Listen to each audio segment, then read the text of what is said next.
बहुत समय पहले टोंटीपुर गांव में रामू नाम का एक किसान रहता था।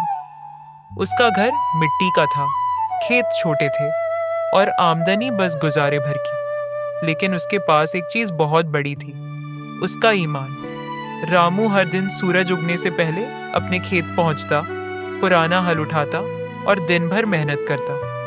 गांव वाले उसे देखकर कहते, देखो रामू फिर सबसे पहले खेत में आ गया। एक दिन जब वो खेत जोत रहा था, तभी उसके हल से जमीन में कुछ टकराया। उसने रुककर देखा तो मिट्टी के अंदर कुछ चमक रहा था। धीरे धीरे हाथों से खोदकर उसने उसे निकाला। एक छोटा सा थैला था और उसमें था सोना। रामू एक पल के लिए चौंका, लेकिन तुरंत ही उसने थैला उठाया, अपनी धोती में बांधा और सीधे गांव के थाने पहुंचा। वहां जाकर बोला, साहब ये किसी का सामान है, मुझे खेत में मिला है, सही जगह पहुंचा दीजिए।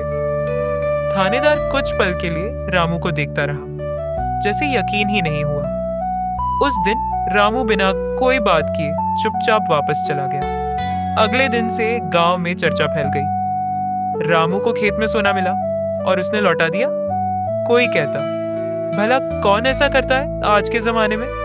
लेकिन रामू चुपचाप अपने काम में लगा रहा, जैसे कुछ हुआ ही नहीं। 2 हफ्ते बीते।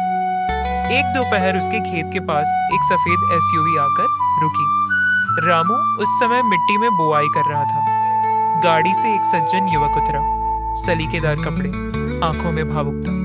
वो सीधा रामू के पास आया, उसके पैर छुए और कहा, बाबा आपने मेरी माँ की आखिरी निशानी लौटा दी। वो सोने का थैला हमारी माँ की आखिरी अमानत थी, आपने उसे हमें लौटा दिया।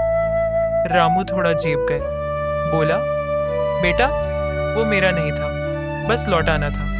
युवक ने कहा, अब ये खेत आपका नहीं हमारा है, चलिए इसे साथ में संभालते हैं। रामू कुछ नहीं बोला, बस आसमान की ओर देखा।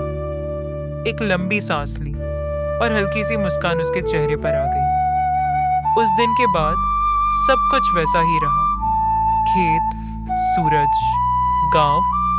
पर अब लोग कहते हैं, ईमानदारी सस्ती नहीं होती, लेकिन उसका फल सबसे मीठा होता है।